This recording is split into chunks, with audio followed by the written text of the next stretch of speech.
নিজেদের স্বার্থের জন্য স্বর্ণমতী নদীর গতিপথ পরিবর্তন করে ফাঁসি দেওয়ার খড়িবাড়ি ব্লকের জোরপাকুড়ি এলাকার বেশ কয়েকজন মানুষ। চলতি মাসে ৮ তারিখ এই খবর সিএনএ সম্প্রচারিত হওয়ার পরেই নড়েচড়ে বসে প্রশাসন। ছুটে আসেন শিলিগুড়ি সেচ দপ্তরের এক্সিকিউটিভ ইঞ্জিনিয়ার। আইনি হুঁশিয়ারি দেওয়ার পরেই অবশেষে স্বর্ণমতী নদীর পুরনো গতিপথ ফিরিয়ে দেওয়া হয়।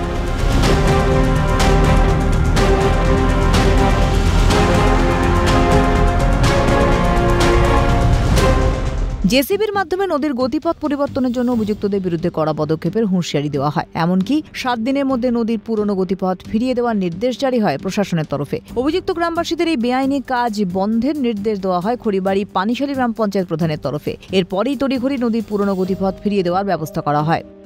পরিস্থিতি তো যেদিনকে স্পটে সবাই ভেরিফিকেশনে থাকে, সাংবাদিক বন্ধুরাও ছিলেন আপনারা, এবং সেচ দপ্তরের যে এক্সিকিউটিভ অফিসার এসেছিলেন তিনি তার নির্দেশ মতো যে করার জন্য বলা হয়েছিল, যারা যেসব ওই গ্রামবাসী বা ওই কৃষক, যারা কৃষক ছিল স্বর্ণমতী নদীর ধারে যারা কৃষক, তারা যারা কাজটা করেছিলেন সেই পরিপ্রেক্ষিতে তারপর দিন কিন্তু তারা পুনরায় যে অবস্থায় ছিল নদীর গতিটা, সেই অবস্থায় কিন্তু তিনি মাটি ফিলিং করে দিয়ে সেটাকে আবার পুনরায় সেই গতিতেই আবার ওটাকে সুষ্ঠুভাবে নিকাশিটাকে ওটাকে করে দেওয়ার ব্যবস্থা করেন। যাই হোক, কৃষকেরা যে খুব সমস্যার পড়ে নদীটা সোজা করার জন্য একটু চেষ্টা করছিলেন, তারা খনন করে একটু সোজা করছিলেন, কিন্তু তাতে দেখা গেল যে একটা বেআইনি নাকি, ওনারা তো সাধারণ মানুষ জানে না, সেই হিসাবে ওনারা পরে আবার ওই একটা সমস্যা হলো। তখন সেচ দপ্তরের আধিকারিক আসলেন, তিনি বললেন যে নদী এরকম করা যায় না, নদী আবার যাতে পূর্বের ন্যায় রাখা যায় সেই ব্যবস্থা করে দিতে হবে। সেই হিসাবে আমিও বললাম কৃষকদের, ওনারা পরের দিনেই পুনরায় পূর্বের আগের স্রোতে ফিরিয়ে দিলেন। এই নদীর গ্রাস থেকে গ্রামের রাস্তা বাঁচাতেই গতিপথ পরিবর্তন করা হয় বলে জানান অভিযুক্ত গ্রামবাসীরা। যদিও গোটা বিষয়টি অবৈধ বলে তাদের জানা ছিল না বলে স্বীকার করেন তারা।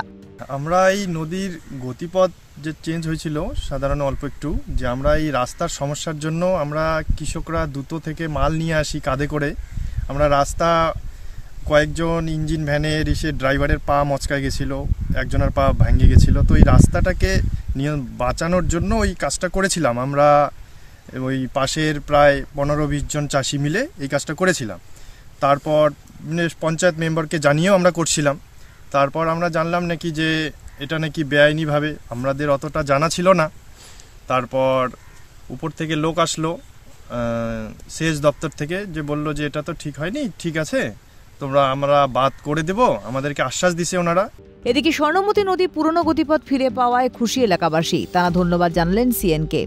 এখন খুব ভালো, কারণ আমাদের কথা মতোই ওরা হলো যে 3-4 জন মিলে যে নদীটা ওরা চেঞ্জ করছিল, আমাদের অসুবিধা হয়েছিল। তারপর আমরা যেই অবজেকশন জানানোর পরে দেখলাম যে না, ওরা নিজেদের মধ্যে স্বীকার মানে নিয়ে ওদের কাজ ওরা সম্পূর্ণভাবে ভালো করে দিয়েছে। এখন যেমন নদী সেরকমই আছে, অথচ কারো এখন অসুবিধা নাই। আমি ধন্যবাদ দেবো আপনাদেরকে অবশ্যই, যে আপনাদের জন্য আমাদের আজকে পরিপূর্ণ কাজটা খুব ভালো হয়েছে।